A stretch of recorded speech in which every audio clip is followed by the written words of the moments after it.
राय साहब के पास आती हूँ कि राय साहब, कोर्ट्स की भूमिका आपको क्या लगती है? जस्टिस सूर्यकांत ने सुनवाई की ही नहीं, इंदिरा जयसिंह कहती रही कि भाई आप दूसरा पक्ष तो सुनिए कि क्या कह रहा है। आपने बिना सुने ही सीधा नियमों पर रोक लगा दिया और कह दिया कि आप रूल्स को रीड्राफ्ट करके लेकर आइए।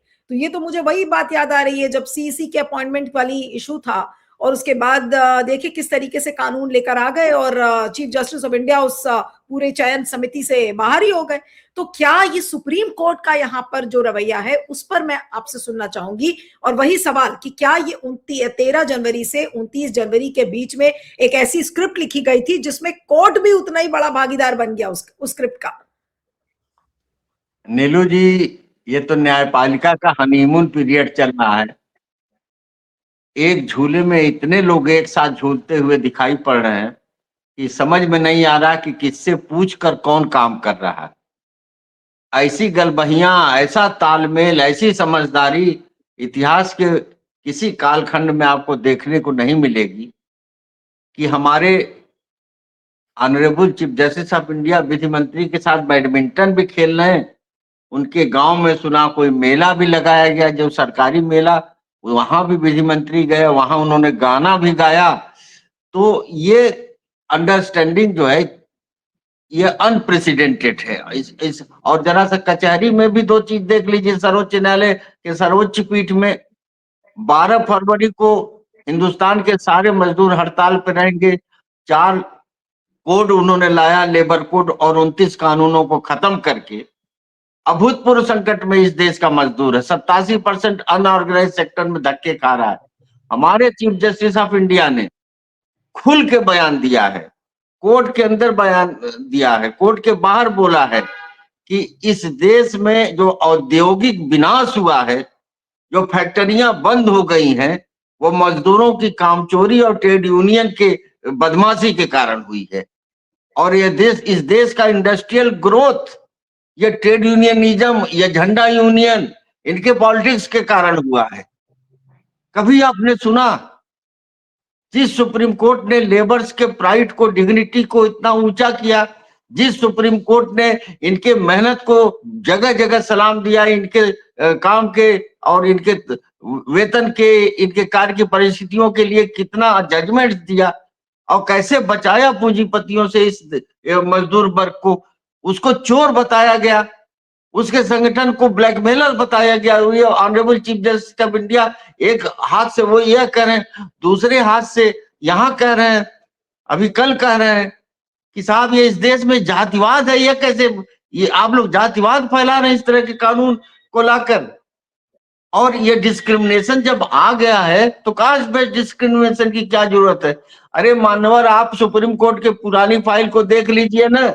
जब ये दोनों महिलाएं जो गई थी, वो आप राधिका वेमुला और आबिदा सलीम ताडवी, एक का बेटा 2016 में आत्महत्या किया और एक की बेटी जो है मई 2019 में। और ये जो कोर्ट में सिर्फ इसलिए गई थी कि 2012 के रेगुलेशंस में केवल डिस्क्रिमिनेशन है, और इसके लिए जोड़ा जाए कि जो दलित हैं, जो अनुसूचित जाति हैं, जो इस पिछड़े वर्ग हैं, ये स्पेसिफिक किया जाए।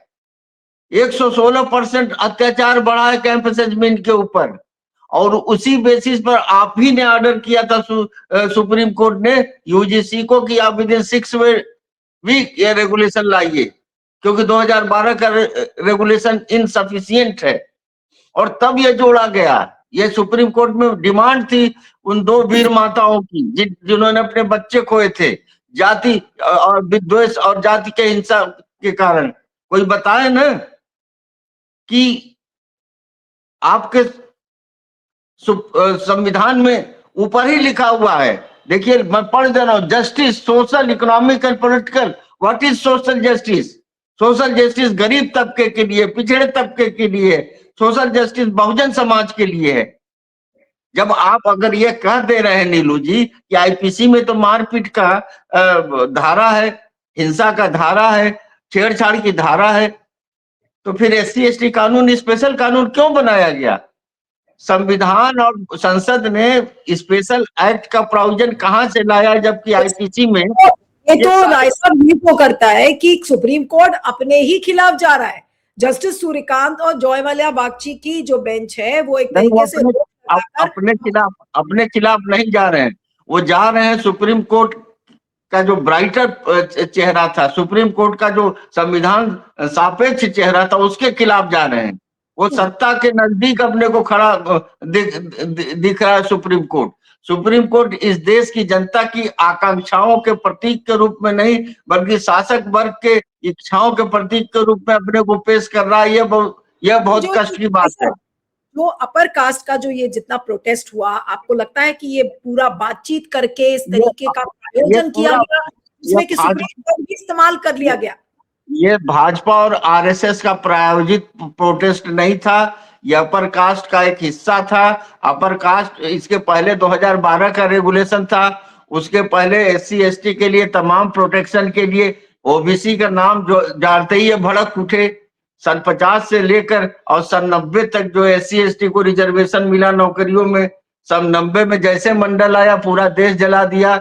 इनको लग रहा है कि ओबीसी के घुसने के बाद ये फौज बहुत मजबूत हो जाएगी और ये 75 हो जाएंगे, 85 हो जाएंगे, हम 15 रह जाएंगे। इसमें जैसे ही ओबीसी को घुसाया गया ये भड़क उठे। और अपर कास्ट इन जनरल मैं नहीं कह सकता हूँ, ये तो भाजपा का प्रायोजित था।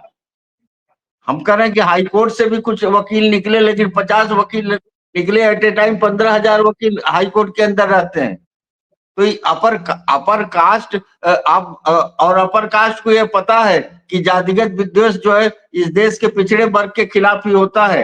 आप बताइए ना, मैं एक उदाहरण आपको देता हूं कि अभी एक यादव एटा में सत्यनारायण जी की कथा कह रहा था और उसकी चोटी काट दी गई।